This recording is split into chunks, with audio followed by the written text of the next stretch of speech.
Welcome back to Epic Literature. This week we will be exploring one of the most comprehensive compendiums to Greco-Roman mythology in Ovid's Metamorphoses. We remain rooted in Virgil's Roman world, but encounter an entirely different perspective than Virgil's valorization of Roman history and culture. Ovid tells us a story of forms changed into new bodies, from the world's beginning to the present day.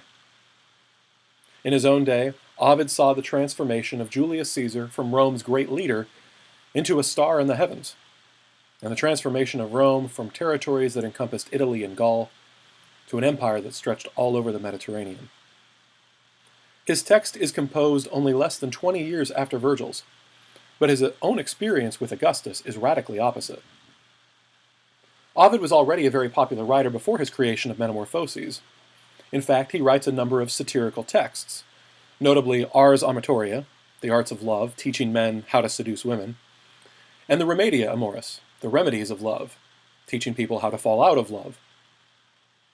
Because Ovid is playing fast and loose with morals in an age where Augustus is legislating monogamy and Roman virtues, though he himself seemed to ignore his own laws, it is believed that Ovid suffers the wrath of Caesar. We know that Ovid is exiled to Tomis, near the Black Sea, and far from the excitement of Rome.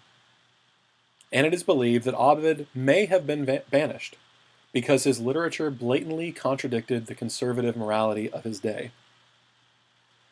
Now, Ovid takes an entirely different approach to his text than we might assume based on what we know already of epic literature. He's already using the form of epic. This is dactylic hexameter. But instead of war, his subject matter is the interaction of gods and men, specifically as it relates to this theme of transformation. He upholds epic convention, like his invocation of the Muse, yet he also emphasizes in the beginning the fact that this is his song. One of his major characters, Orpheus, who we'll meet later on, undergoes a descent into the underworld. But unlike Odysseus and Aeneas, this descent doesn't end as happily. These kind of variances in the text, compared to their predecessors, cause readers to speculate about Ovid's intentions.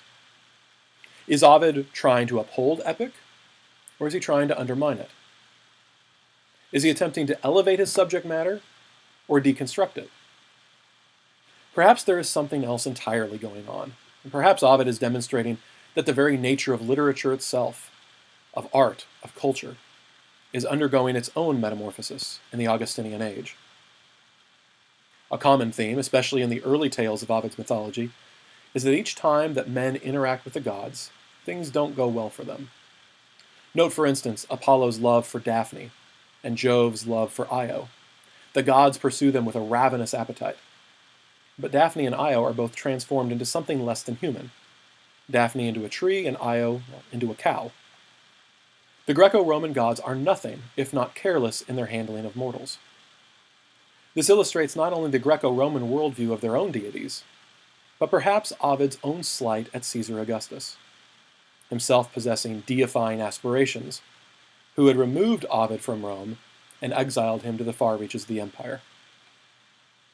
So questions we should consider when reading Ovid. And the first has to do with assumptions about the text. Is the world, as he depicts it, fundamentally static? Is it as it has always been and always will be? Or is Ovid correct? Is the world constantly in a state of flux? Number two, Ovid's text is multi-layered, and we will encounter stories within stories. So what changes or metamorphoses do we observe in each layer? Where does transformation occur in a narrative form in both the microcosm and the macrocosm? Number three, what is the foundation of creation?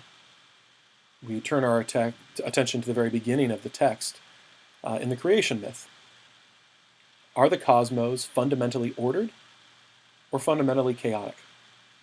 If the former, if they are fundamentally ordered, then what does this say about the bad behavior of the gods? If it is the latter, the creation is fundamentally chaotic, then what implications does that hold for everything we believe in? Reason, science, myth, even love.